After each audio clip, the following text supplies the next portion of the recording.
রূপের জাদুতে বলিউড কাঁপিয়ে দিয়েছিলেন তিনি। পর্দায় যেমন ছিলেন লাস্যময়ী, তেমনি পর্দার বাইরে ছিলেন রহস্যময়ী। তিনি আর কেউ নয়, বলিউডের চিরসবুজ আবেদনময়ী অভিনেত্রী রেখা। তার চোখে ছিল এমন এক জাদু যা কোটি মানুষের হৃদয় ছুঁয়ে গিয়েছিল, কিন্তু প্রেমের ক্ষেত্রে জীবন যেন বারবার তাকে ফাঁকি দিয়েছে। অমিতাভ বচ্চনের সঙ্গে তার সম্পর্কের গুঞ্জন ছিল একসময় গোটা ইন্ডাস্ট্রির আলোচনার কেন্দ্রবিন্দু। কিন্তু এই প্রেম কেবল আলো নয়, নিয়ে এসেছে এক অদৃশ্য ঠান্ডা যুদ্ধ। আর সেই যুদ্ধের এক নীরব কিন্তু প্রবল চরিত্র ছিলেন অমিতাভ বচ্চনের স্ত্রী জয়া বচ্চন।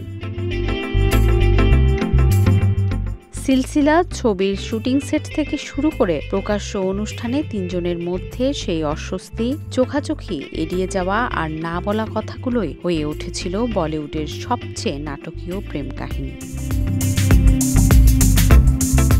রেখা কখনো প্রকাশ্যে অমিতাভের নাম নেননি, তবু প্রতিটি অভিব্যক্তি, প্রতিটি সাক্ষাৎকারে ফুটে উঠেছে তার না বলা প্রেম। জয়া বচ্চনের দৃঢ়তা আর নীরব প্রতিরোধে এই সম্পর্ক কখনো আলোর মুখ দেখেনি, বরং বলিউডের ইতিহাসে ছায়ার আড়ালে থেকে গেছে সম্পর্কটি।